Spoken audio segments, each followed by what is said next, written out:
Standard 12th, Subject Biology, Chapter number 9, Control and Coordination. Today we will discuss about pancreas. Pancreas is most important gland which are present in our body. Pancreas म्हणजे आपण मराठीत काय म्हणतो याला? स्वादुपिंड. कुठं असते पॅन्क्रियास? आपल्या जठराच्या खाली म्हणजे आणि लहान आतड्याच्या मध्ये.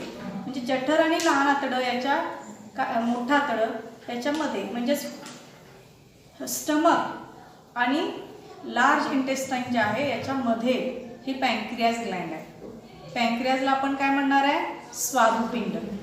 पॅन्क्रियासचं सगळ्यात महत्त्वाचं कार्य कोणतं आहे सांगा? इन्सुलिन सिक्रेट करतं ते. ठीक आहे ना. आणि त्यामुळे आपलं ब्लड शुगर लेवल काय होते? कंट्रोलमध्ये आणलं जातं. अगदी बरोबर. आज आपण याचीच माहिती घेणार आहे. Pancreas. Pancreas is develops from endoderm. Pancreas is develops from endoderm means it develops in between the three germinal layers. Inside innermost layer is a endoderm and pancreas is developed from endoderm. Endo means आत आणि या Indo म्हणजे या आतल्या डर्म पासून काय होते? ही pancreas तयार होते. Pancreas is exocrine as well as endocrine. म्हणजे पॅन्क्रियासचं सिक्रिशन जे आहे मुलांनो ते डायरेक्ट ब्लडमध्ये पण मिक्स होतं आणि म्हणून त्याला विथ डक्ट पण आणि विदाऊट डक्ट पण अशा दोन्ही प्रकारच्या त्याच्यामध्ये त्याचं काय आहे? सिक्रिशन आहे आणि म्हणून त्याला इंडोक्राइन पण म्हटलेलं आहे आणि एक्झोक्राइन पण म्हटलेलं आहे. कळलं का? आता ही पॅन्क्रियास ही जी ग्लँड आहे pancreas is endocrine as well as exocrine gland. Then pancreatic juice is secreted by the pancreas which helps for further digestion. Then endocrine cells of pancreas form a group of cells. म्हणजे त्यातले जे endocrine cells आहेत त्याच्यामध्ये अनेक सेलचा काय आहे? Bunch आहे त्या पॅन्क्रियासमध्ये आणि यालाच म्हणायचं आहे आयलेट्स ऑफ लँगीहॅन्स. आयलेट ऑफ लँगीहॅन्स आहे का तिथं शब्द तो? त्याच्यामध्ये ISLETS आयलेट्स. आयलेट्स ऑफ लँगीहॅन्स म्हणजे इथं ह्या सेल्स आहेत, ह्या ग्रुप ऑफ सेल्स आहेत आणि त्यामुळे आपण त्याला असं म्हटलेलं आहे islets of Langerhans. Then there are 4 kinds of cells which are present in pancreas. या पॅन्क्रियासमध्ये 4 प्रकारच्या सेल्स आहेत. 4 types of cells which are that. First one is alpha cells. म्हणजे याच्यामध्ये या पॅन्क्रियासमध्ये जे काय आयलेट ऑफ लँगीहॅन्स आहेत त्याच्यामध्ये तुम्हाला 4 प्रकारचे सेल्स दिसून येणार आहेत. पहिला आहे अल्फा सेल्स. त्याचा सिम्बॉल आपण कसं दाखवलाय बघा, अल्फा. टोटल आयलेट्स पैकी 20% सेल्स ह्या अल्फा सेल्स असतात. काय असतात त्या? Alpha cells. ह्या ज्या अल्फा सेल्स आहेत ह्या नेमकं काय काम करतात? तर त्याच्यामध्ये त्या सिक्रीट ग्लुकॅगॉन. लक्ष द्या मुलांनो, ह्याच्याकडून ग्लुकॅगॉन नावाचा हार्मोन सिक्रीट होतो. ग्लुकॅगॉन. ग्लुकॅगॉन हा हार्मोन आहे. मग हा काय करणार आहे? हा ब्लड शुगर लेवल वाढवतो. Means it increases blood sugar level. Blood sugar level वाढवण्याचं काम करतो आणि म्हणून तो पहिल्यांदा काय करेल मुलांनो? लिव्हर, आपलं जे लिव्हर आहे ना त्या लिव्हरला स्टिम्युलेशन देतो. कशासाठी?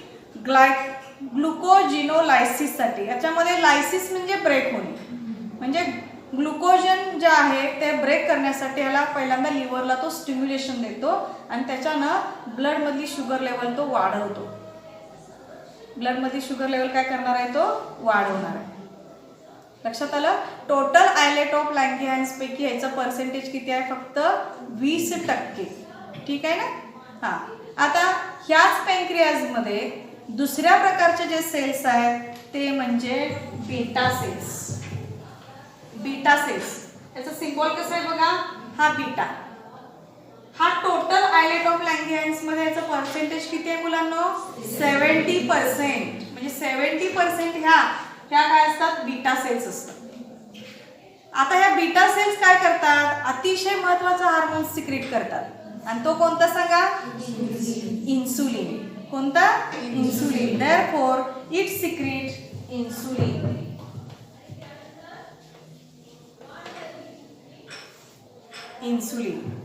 Insulin it stimulates liver. Insulin पण काय करतो, लिव्हरला स्टिम्युलेशन देतो.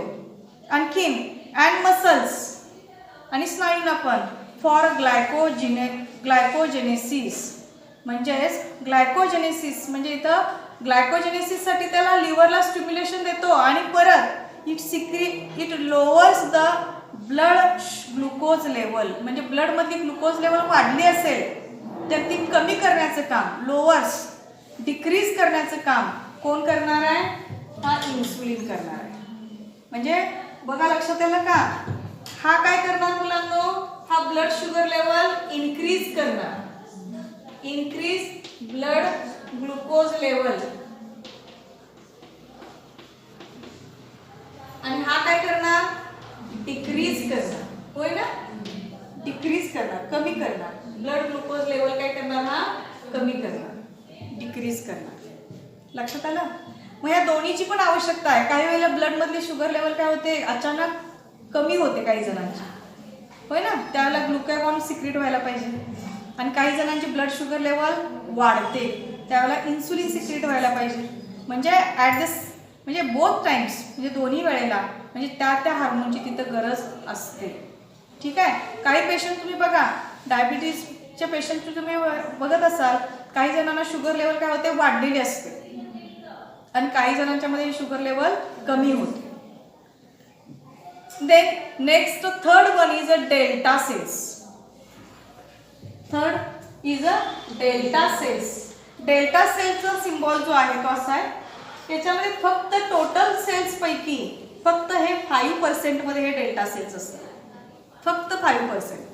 हे जे डेल्टा सेल्स आहेत सिक्रीट, त्याच्याकडून कोणता हार्मोन सिक्रीट केला जातो बघा, सोमॅटोस्टॅटिन आहे का, सोमॅटोस्टॅटिन. It secrete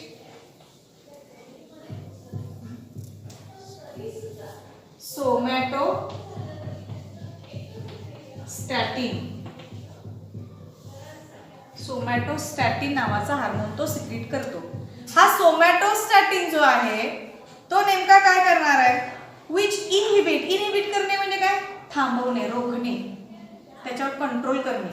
inhibit the secretion of glucagon and insulin. म्हणजे हा काय करणार आहे, त्या दोघांच्या मधला काम करतो. हे ह्याला पण जास्त सिक्रेट होऊ देत नाही आणि ह्याला पण जास्त सिक्रेट होणार, होय की नाही. म्हणजे ह्या दोघांवरती ह्याचा दोघांचा बॅलन्स करतो म्हणा. हा लक्षात येते ना. हा सोमॅटोस्टॅटिन काय करणार आहे, जर इन्सुलिन जास्त सिक्रेट झाला तर काय होईल मुलांनो, ब्लड ग्लुकोज लेवल कमी होईल ना एकदम, होय ना. आणि ग्लुकॅगॉन जास्त सिक्रेट झाले तर काय होईल, ब्लड ग्लुकोज लेवल वाढेल. म्हणजे दोघांवरती कंट्रोल ठेवणारा कोण आहे, somatostatin. It inhibit the secretion of glucagon and insulin. Inhibit म्हणजे त्यांना रोखतो. इट अल्सो डिक्रीजेस, आणि याच्यामुळे त्याचं पुन्हा काय होणार आहे बघा, it also decreases the gastric secretion. म्हणजे तो अजून काय करतो बघा, गॅस्ट्रिक सिक्रेशन म्हणजे आपल्या स्टमक मधलं जे सिक्रेशन आहे त्याच्यावरती पण काय करतो, ते सिक्रेशन काय करतो, तो कमी करतो. अँड मोटिलिटी म्हणजे त्याची हालचाल. And absorption of digestive tract. Digestive tract म्हणजे आपले डायजेस्टिव्ह ट्रॅक्ट माउथ पासून स्टार्ट झालेला आहे. It starts from mouth and end at anus. And in this digestive tract जे ॲब्सॉर्प्शन, आता maximum absorption is take place only in small intestine. ठीक आहे ना. मग हे ॲब्सॉर्प्शन जे आहे, ह्या ॲब्सॉर्प्शनवरती म्हणजे ॲब्सॉर्प्शन करण्याचं काम तो डिक्रीज करतो. म्हणजे तिथली मोटिलिटी आहे, तिथले जे काय सगळ्या ज्या म्हणजे आपल्या ॲब्सॉर्प्शन असू दे, मोटिलिटी असू दे, त्यानंतर गॅस्ट्रिक सिक्रेशन असू दे. गॅस्ट्रिक सिक्रेशन म्हणजे आपल्या स्टमकमध्ये जे आतमध्ये जी वॉल आहे त्याच्यातून होणारं जे सिक्रेशन आहे ह्याच्यावरती कंट्रोल, ह्याच्यावरती ते डिक्रीज करण्याचं काम, सिक्रेशन कमी करण्याचं काम कोण करतो, हा डेल्टा सेल्स. आता तुम्हाला फिजिक्समध्ये हे सेल्सची म्हणजे तुम्ही असं बोलताय अल्फा बीटा गॅमा, त्यात फक्त गॅमा नाही आहे ना. हां, मग कुठल्या कुठल्या आहेत? Alpha beta delta. आणि आता चौथ्या प्रकारची सेल आहे, fourth cell is called as a PP cells. PP cells or it is also called as a F cells. PP or F cells. These are in total concentration of these cells are 5% only. 5%. आणि ह्या ज्या cells आहेत PP म्हणजे काय? It secrete pancreatic polypeptide. It secrete pancreatic polypeptide. आणि म्हणून याचा short form काय केलाय? PP. Pancreatic polypeptide means PP cells. It inhibits. हे काय करणार आहे? इनहिबिट मीन्स थांबवणे. It inhibit the release of pancreatic juice. हा काय करणार आहे? इट इनहिबिट म्हणजे कंट्रोल करतो, तो थांबवतो. On the release of pancreatic juice. तो पॅन्क्रियाटिक ज्यूस काय करतो? थांबवतो. मला तुम्हाला लक्षात येते का बघा, हे पॅन्क्रियाटिक ज्यूस सिक्रेट करून ते पॅन्क्रियाटिक डक्ट कुठं ओपन होते तुम्हाला लक्षात येते का बघा? पॅन्क्रियाटिक ज्यूस जो जिथून सिक्रेट होणार आहे, मी तर तुम्हाला छोट्याशा आकृतीद्वारे हे दाखवते. इट सिक्रेट म्हणजे हा पॅन्क्रियाटिक ज्यूस बघा, लक्षात येते का तुम्हाला? इथं here this is a stomach. In stomach it passes into. इथून काय झालं सांगा? हे स्मॉल इंटेस्टाइन स्टार्ट झालं. सगळ्यांना दिसतंय? स्मॉल इंटेस्टाइन स्टार्ट झाल्यानंतर इथं पॅन्क्रियाज आहे. आणि ह्या पॅन्क्रियाची जी डक्ट आहे मुलांना, म्हणजे ह्यातनं जे पॅन्क्रियाटिक ज्यूस येणार आहे, ती ज्यूस ह्या स्मॉल इंटेस्टाइन मध्ये मागून म्हणजे कारण का बघा, तुम्हाला मी सांगितलेलं आठवते का बघा, ह्याची कॉमन डक्ट आहे. कोणाकोणाची बाईल डक्ट, तिथं लिव्हर असणार आहे ना, ते लिव्हरची जी बाईल डक्ट आहे आणि या पॅन्क्रियाची जी पॅन्क्रियाटिक डक्ट आहे, ह्या दोन्ही डक्ट एका कॉमन ओपनिंग मधून पाठीमागून ह्याच्यात मिसळतात. होय ना? म्हणजे स्टमक मधलं जे when digestion in stomach when completed, then the child is passes through the small intestine. आणि ह्याच्यातून जेव्हा ते पास होत असतं तेव्हा ह्याच्यात पॅन्क्रियाटिक ज्यूस मिक्स होत असतो. म्हणजे पॅन्क्रियाटिक ज्यूस आणि इथनं असणारे बाईल ज्यूस हे दोन्ही याच्यामध्ये स्मॉल इंटेस्टाइन मध्ये मिक्स होणार आहे. ते जेव्हा मिक्स होतात तेव्हा इथलं त्या जे चाईन जो पास होत असतोय त्याच्यात ऍसिडिटी काय होते? बदलत असते. त्याचं पीएच बदलत असतं. आता इथून ते फूड पास होत असताना ह्याच्यामध्ये पॅन्क्रियाटिक ज्यूस सिक्रेट होणार आहे. मग पॅन्क्रियाटिक ज्यूस वरती किती प्रमाणात पॅन्क्रियाटिक ज्यूस सिक्रेट करायचा म्हणजे ते रोखण्यासाठी कोण आहेत? हे पीपी सेल आहेत. पीपीचा लॉंग फॉर्म काय? पॅन्क्रियाटिक पॉलीपेप्टाइड. ते पीपी सेल्स. कळलं?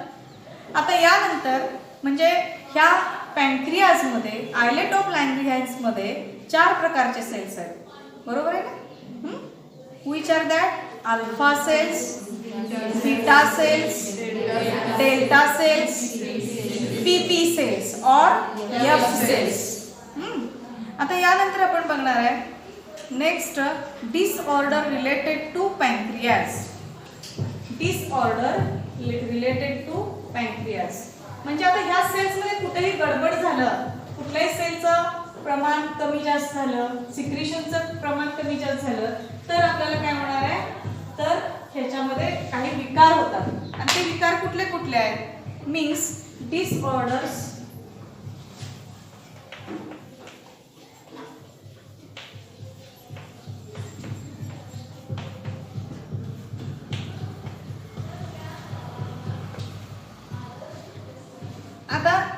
disorders related to pancreas. In this first disorder is diabetes mellitus. First one is diabetes mellitus. Diabetes mellitus or it is also called as hyperglycemia. It is also called as a hyperglycemia. It is also called as a hyperglycemia. याच्यामध्ये सांगा hyper म्हणजे काय? Maximum, जास्त.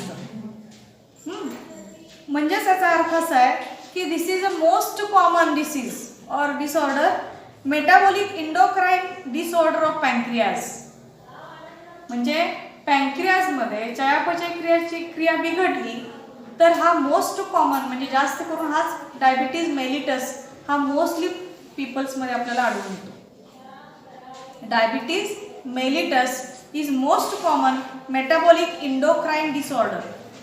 म्हणजे हा विकार आहे आणि हा पॅन्क्रियाजच्या मेटाबॉलिक इंडोक्राइन डिसऑर्डर म्हणून आपण हा ओळखतो. It leads to increase the blood glucose level. म्हणजे हा नेमका काय करतो तर कधी होतो हा डिसीज तर ब्लड ग्लुकोज लेवल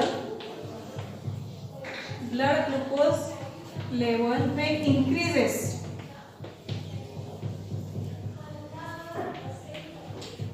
इन्क्रीजेस म्हणजे जेव्हा ब्लड ग्लुकोज लेवल वाढते तेव्हा काय होतो हा डिसीज दिसून येतो.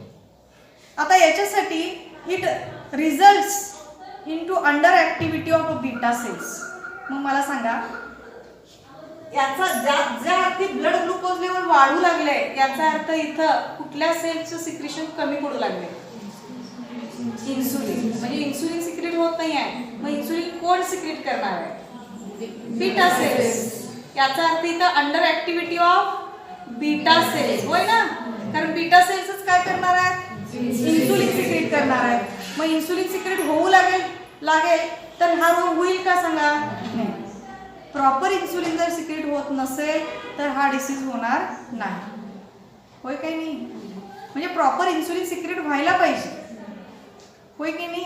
म्हणजे याचा अर्थ बीटा सेल्सची कमतरता असेल, बीटा सेल प्रॉपर काम करत नसतील तर मात्र काय होणार नाही? इन्सुलिन सिक्रेट होणार नाही.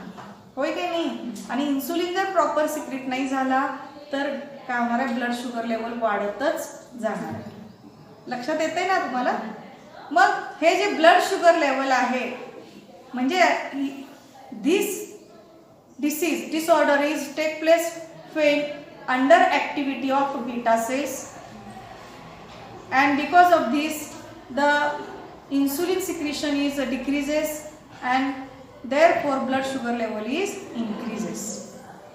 And then this is due to under activity of beta cells which results in reduced secretion of insulin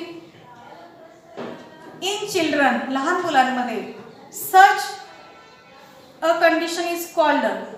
आता जर मुलांनो हीच कंडिशन लहान मुलांमध्ये दिसून आली आपल्याला, अगदी जन्मल्यापासून जर ही कंडिशन आपल्याला लहान मुलांमध्ये दिसत असेल त्याला म्हणायचं इन्सुलिन डिपेंडंट डायबिटीज मेलिटस. काय म्हणायचं बघा? लहान मुलांमध्ये आपल्याला ही कंडिशन दिसते तेव्हा इन्सुलिन डिपेंडंट डायबिटीज मेलिटस.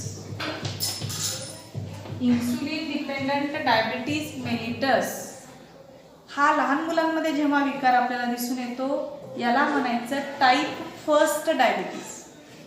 काय म्हणायचं याला? Type first.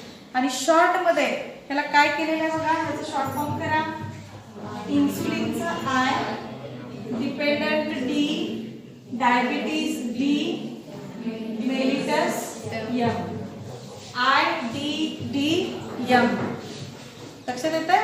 हा टाईप फर्स्ट डायबिटीज हा कुणामध्ये दिसून येतो? अगदी तो डायबिटीज लहानपणापासून असेल तर. कळालं काही नाही. आणि the other form of diabetes is, आता दुसरा प्रकार जो आहे डायबिटीजचा तो कसा आहे बघा? Is a non insulin dependent diabetes mellitus. Non insulin dependent म्हणजे त्याला आपण टाईप फर्स्ट म्हणणार आहे. हे टाईप फर्स्ट डायबिटीज आहे. आता टाईप सेकंड आहे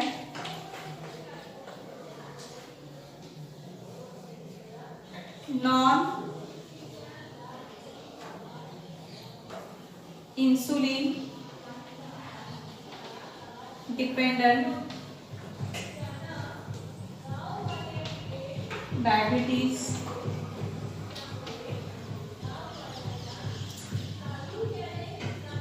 mellitus. Non insulin dependent diabetes mellitus, short form काय होईल?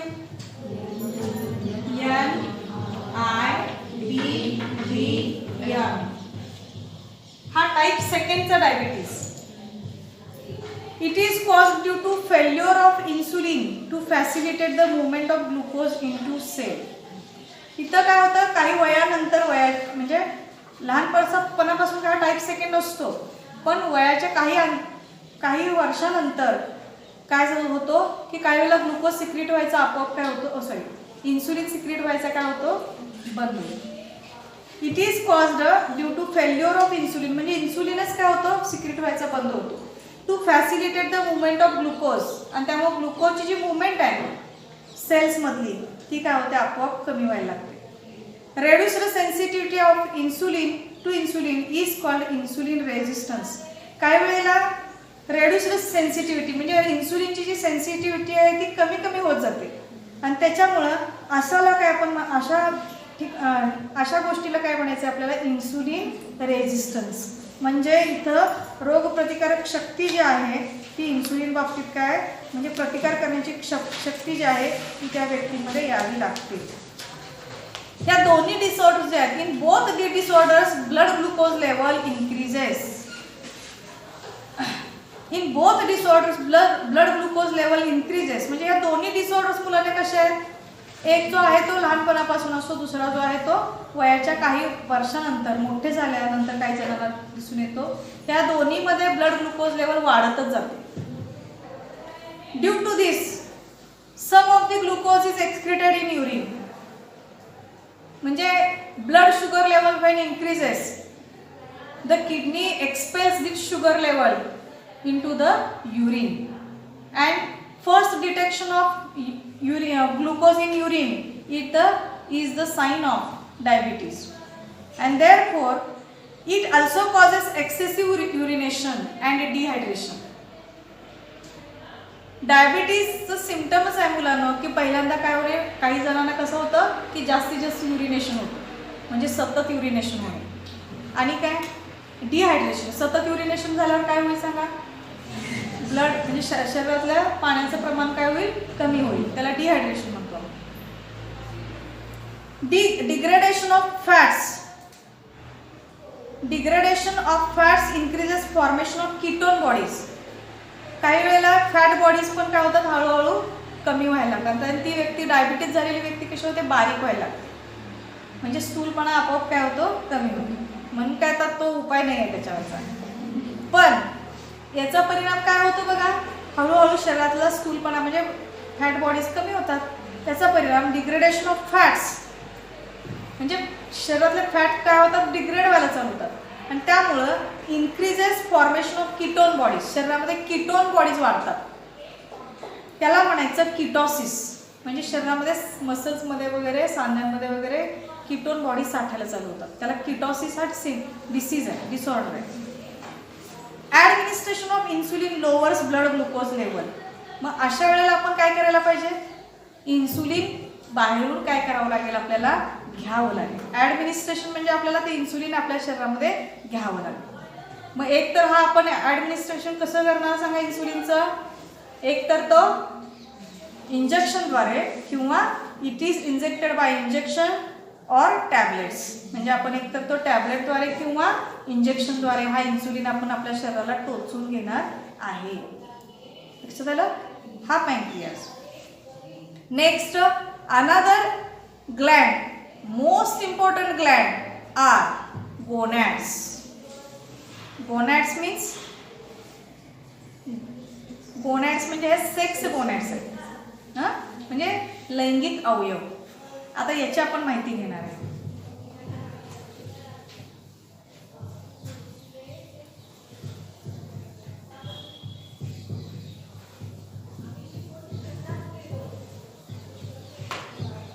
गोनॅड्स. First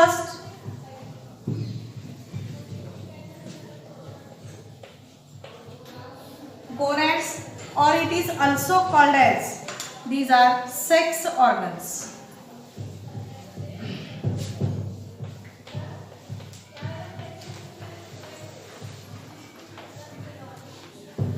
Sex organs.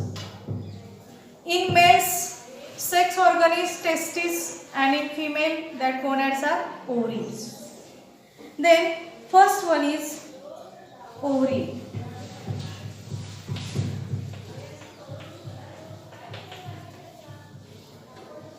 Ovaries. Ovaries are 2 in number, that is 1 pairs. These are located at the below in the abdominal region on ventral side. Secretion of ovary. There are most important hormones are secreted by ovary, that is estrogen and progesterone. Ovary secretes some hormones. First one is estrogen.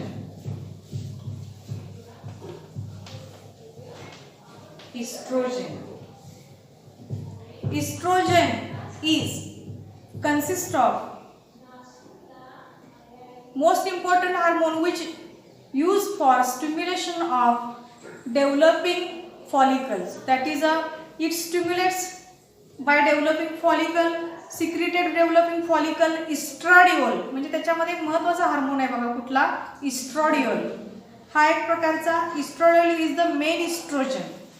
म्हणजे त्याला अधोरेखित करा. estradiol हे त्यातलं main काय आहे, oestrogen आहे. It is responsible for secondary sexual characters in female. हा estradiol जो आहे ना तो इस्ट्रोजनद्वारे सिक्रेट केला जातो आणि त्याच्यामुळे स्त्रियांमध्ये जे सेकंडरी सेक्शुअल कॅरेक्टर्स आहेत ते डेव्हलप होतात. सेकंडरी सेक्शुअल कॅरेक्टर्स कोणकोणते आहेत सांगू शकताय?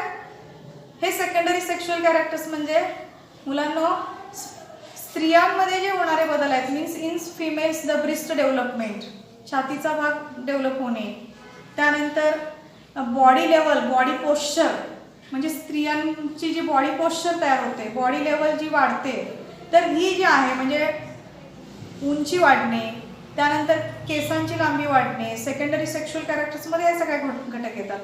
एक मुलगी स्त्रीमध्ये कन्वर्ट होणे म्हणजे ॲक्च्युली ह्याच बॉडी पोश्चरमध्ये जे बदल होतात हे सगळे बदल म्हणजे सेकंडरी सेक्शुअल कॅरेक्टर्स आणि हे इस्ट्रोजन या हार्मोनमुळे येतात आणि हा हार्मोन ह्या ओव्हरीकडून सिक्रेट केला जातो. ओव्हरी कशा असतात तुम्हाला सगळ्यांना माहित आहे ना? ओव्हरी कशा असतात?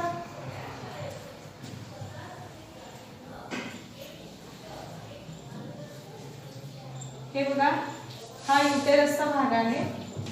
युटेरस हे फॅलोपियन ट्यूब आहे, हिताची पिंपरी असते आणि इथं दोन्ही बाजूला हे अशा काय असतात, ओव्हरी लोकेटेड असतात. ओव्हल इन शेप असतात. सेम असं इकडं पण असेच ह्या ओव्हरी. इथं ही फॅलोपियन ट्यूबद्वारे अशी काय केलेली असते, ही पिंपरी असते आणि ह्या दोन्ही ह्या काय ओव्हरी आहेत. त्याच्यामध्ये आतमध्ये काय असतात, ग्राफिन फॉलिकल तयार होतं आणि ते ग्राफिन फॉलिकल फुटलं की ह्यातनं एक ओव्हा प्रत्येक महिन्याला बाहेर पडतो. इथून भाग असा खाली सर्विक्सचा आणि वजानाचा. ठीक आहे ना? हे युटेरस आहे. त्याच्या आतमध्ये इथे इंडोमेट्रियम वॉल असते. हे फॅलोपियन ट्यूब आहे. ओव्हिडक्ट हे फिंबरी म्हणजे इथून जेव्हा ओव्हा रिलीज होणार आहे तो कॅच करण्यासाठी इथं अशी फिंबरी असते. म्हणजे दीज आर ही ओव्हरी आहे. ठीक आहे? ह्याच्यामध्ये प्रायमरी फॉलिकल्स असतात आणि ते सुद्धा इस्ट्रोजनमुळे त्याला काय होतं, ते सिक्रेट केले जातात. Primary follicles is converted into secondary, secondary is converted into Graafian follicle. After rupture of Graafian follicle one ova is released. आता ह्या ओव्हरी ज्या आहेत, first important hormone secreted is oestrogen, second one is progesterone. Second hormone progesterone.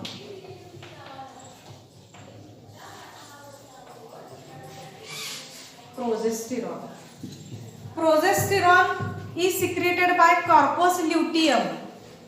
हा progesterone कुणाकडून secrete केला जाणार आहे? corpus luteum. Corpus luteum means when ova is secreted, or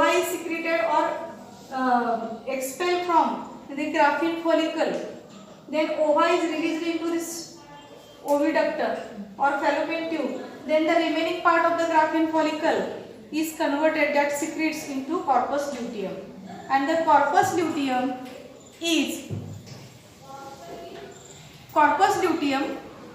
of the ovary after ovulation. Ovulation झाल्यानंतर हा corpus luteum secret केला जातो. म्हणजे आता ओव्हा रिलीज झाला म्हणजे ओव्ह्युलेशन झालं. ओव्ह्युलेशन झाल्यानंतर कॉर्पस ल्युटियम काय केला जातो, सिक्रेट केला जातो. It is secreted by corpus luteum, आणि त्या कॉर्पस ल्युटियम कडून प्रोजेस्टेरॉन तयार केला जातो. This hormone is essential for thickening of uterine endometrium. हां, लक्ष द्या इकडं. हा प्रोजेस्टेरॉन नेमकं काय करतो, तर ही आतली जी इंडोमेट्रियमची जी वॉल आहे, ही वॉल प्रिपेअर करण्याचं काम करतो. म्हणजे ह्याची थिकनेस वाढवतो मुलांना. ही आतली इंडोमेट्रियम, इंडो म्हणजे आतला गर्भाशयाचा आतला भाग, ही इंडोमेट्रियम म्हणायचं. आणि हा इंडोमेट्रियमचा भाग, त्याची थिकनेस वाढवण्याचं काम कोण करणार आहे, प्रोजेस्टेरॉन. म्हणजे ह्या हार्मोनची कशाला गरज आहे, तर युटेरसला गरज आहे. कारण ती आतली जी वॉल आहे, ही वॉल काय करणार आहे, ह्याची थिकनेस वाढवण्याचं काम, इंडोमेट्रियमच्या आतली थिकनेस वाढवण्याचं काम हा कोण करणार आहे, progesterone. Then preparing the uterus for implantation of fertilised ovum. किती सुंदर आहे बघा, फर्टिलाइज्ड ओव्हम. सगळ्यांचं लक्ष आहे का बघा. म्हणजे बायचान्स जेव्हा इथं ओव्हा रिलीज केला जाणार आहे मुलांना, इथं ओव्हा येणार आहे, आणि बायचान्स इथं फर्टिलायझेशन झालंच, तर फर्टिलायझेशन झाल्यानंतर काय होणार, समजा इथं स्पर्म आले आणि स्पर्म येऊन याचं फर्टिलायझेशन इथं झालं, तर इथं झायगोट तयार होणार. हा झायगोट पुढं आता तो इथं वाढू शकणार आहे का, याला एवढी पुरेशी जागा आहे का इथं, नाही. मग तो हळूहळू सरकत या युटेरस मध्ये येणार. आता याची फर्दर डेव्हलपमेंट कुठे होणार आहे, या युटेरस मध्ये. आता इथं त्याची वाढ होत असताना, इथं फर्दर डेव्हलपमेंट टेक प्लेस, म्हणजे इथं होत असताना त्याला आता कशाची गरज असते, कुशनची गरज असते. म्हणजे त्याला एक फिक्स जागा घ्यायची असते पहिल्यांदा, होय ना, चिकटून राहायला पाहिजे ना तो कुठेतरी आता इंडोमेट्रियमच्या वॉलला. मग इंडोमेट्रियमच्या वॉलला तो इम्प्लांट होणे याच्यासाठी हा प्रोजेस्टेरॉन त्याला मदत करतो. कळालं की नाही. तुम्ही एखादं रोपटं लावताना ते वरच्यावर लावून जाता का रे, त्याला मातीमध्ये खूप आतमध्ये डीप पर्यंत काय करतं, त्याला खोता ना, काय नुसतं वरच्यावर मातीवर ठेवता आणि जाता पाणी मारून, नाही. मग ते रुजेल काय, नाही. मग त्याला एक डीप काय पाहिजे, ठिकाण पाहिजे ना आतमध्ये, आणि त्याला आधार देण्यासाठी पहिला वरून तुम्ही त्याला डीप मध्ये काय करता, त्याची मुळं रुतवता, त्याला परत माती घालता. सेम असं इथं इम्प्लांटेशन म्हणजे हा जो वाढणारा गर्भ आहे तो त्या गर्भाशयात इंडोमेट्रियम वॉलमध्ये एक डीप असं काय करतो, एखादं ठिकाण घेतो आणि तिथं रुजतो. आणि हे करण्यासाठी ह्याला प्रोजेस्टेरॉनची मदत लागते.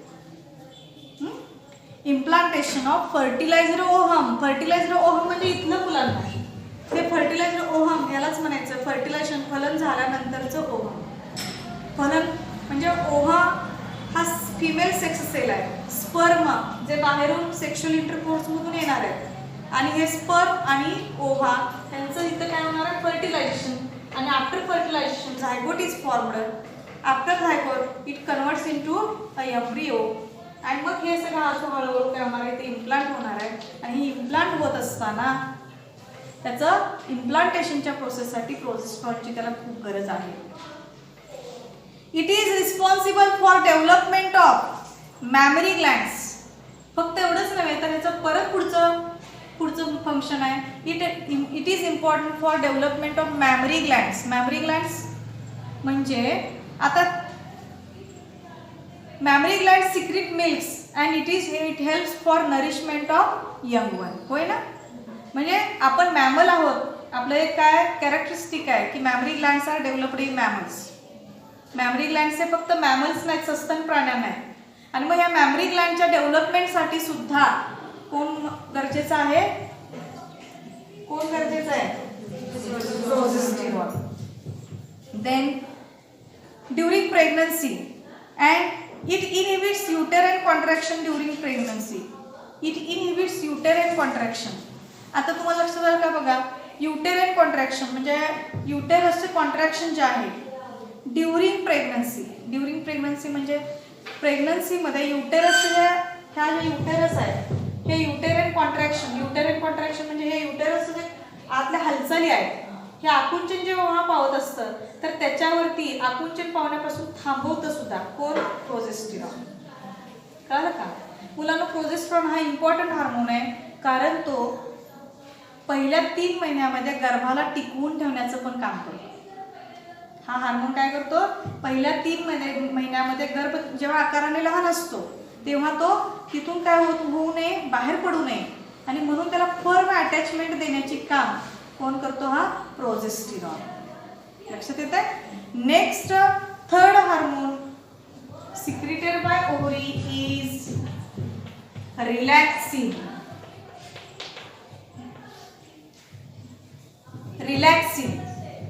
रिलॅक्सिन हार्मोन.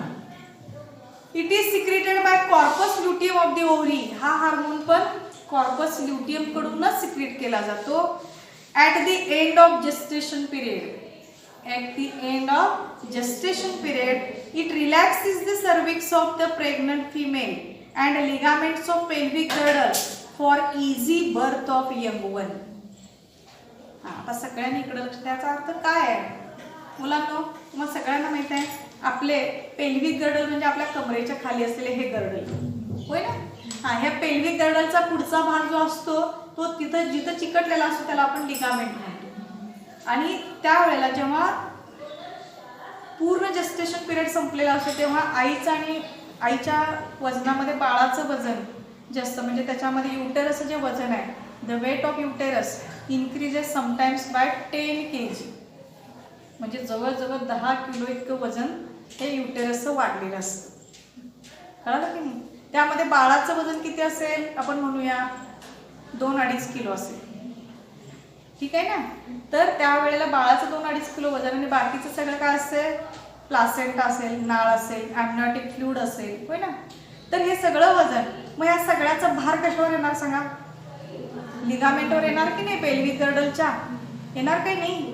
हा, म्हणजेच हे जे आहे मग या वेळेला इथं सर्विक्स असतं मुलांना. सर्विक्स हे वजानाचा भाग आणि वजाना हे फ्लेक्झिबल असतं. ते ओपन फ्लेक्झिबल असतात म्हणजे याचे मसल्स असतात ते काय असतात? एकदम फ्लेक्झिबल असतात. पण इथलं सर्विक्सचा भाग ओपन होणं फार महत्वाचं आहे. आता इथं बाळ जे असणार आहे आतमध्ये ते बाळ बाहेर येण्याचा प्रयत्न करणार. त्याचा जेस्टेशन पिरियड संपला 9 महिने 7 दिवस तेव्हा ते बाळ आता काय होणार आहे? बाहेर येण्याचा प्रयत्न करणार. हा, म्हणजे जवळजवळ मला वाटतंय 280 डेज म्हणजे आफ्टर 270 किंवा काही जणांना ते 280 डेज नंतर. तर इथं आता काय होणार आहे? त्याचा पिरियड संपला नंतर ते बाळ काय होणार? तर बाहेर खाली येण्याचा प्रयत्न करतं. तेव्हा हे सर्विक्सच्या भागामध्ये हा जो तिथला सर्विक्सचा भाग आहे इथून त्याचं पहिल्यांदा हेड म्हणजे डोकं जे आहे ते खालच्या बाजूला सरकायला चालू होतं आणि सरकत असताना त्यावेळेला इथं युटेरसची जी वॉल आहे त्याचं हायली कॉन्ट्रॅक्शन चालू होतं. लक्षात येते काय? मग हायली कॉन्ट्रॅक्शन होतात तेव्हा काय होणार आहे? हायली कॉन्ट्रॅक्शन म्हणजे युटेरस आता कॉन्ट्रॅक्ट व्हायला लागले म्हणजे ते कशासाठी? त्या बाळाला खाली पुश करण्यासाठी, ढकलण्यासाठी. लक्षात आलं का? आणि मग पहिल्यांदा या सर्विक्स रिजन मधून ह्या सर्विक्सचा जो भाग आहे ना त्याच्यातून तिथं ओपनिंग आता अगदी कमी असतं छोटंसं. तर त्या ओपनिंग मधून या बाळाचा पहिल्यांदा डोक्याचा भाग खालून बाहेर येणार आहे. तर हा डोक्याचा भाग पहिल्यांदा जो आहे तो तिथं हेड जो आहे त्याचा तो त्यात पटकन काय व्हायला पाहिजे? तो त्यातनं सरकायला पाहिजे आणि यासाठी तिथं त्याला खूप प्रेशर वाढलेला असतो. त्यावेळेला तिथं रिलॅक्सिन नावाचा हार्मोन सिक्रेट केला जातो. तो कुणाकडून? ओव्हरीकडूनच. ओव्हरीतला कॉर्पस ल्युटियम कडून हा रिलॅक्सिन नावाचा हार्मोन सिक्रेट केला जातो. Relaxin hormone secretes and last one is inhibin. Inhibin secreted by corpus luteum. हे पण कॉर्पस ल्युटियम कडूनच सिक्रेट केलं जातं. Inhibits the FSH. हा काय करतो माहिती आहे? इनहिबिट करतो म्हणजे रोखतो. कॉर्पस ल्युटियमला तो काय करतो? FSH ला रोखतो. FSH म्हणजे काय लिहून घ्या तिथं, follicle stimulating hormone. Follicle stimulating hormone and gonadotropin releasing hormone production. GnRH gonadotropin releasing hormone.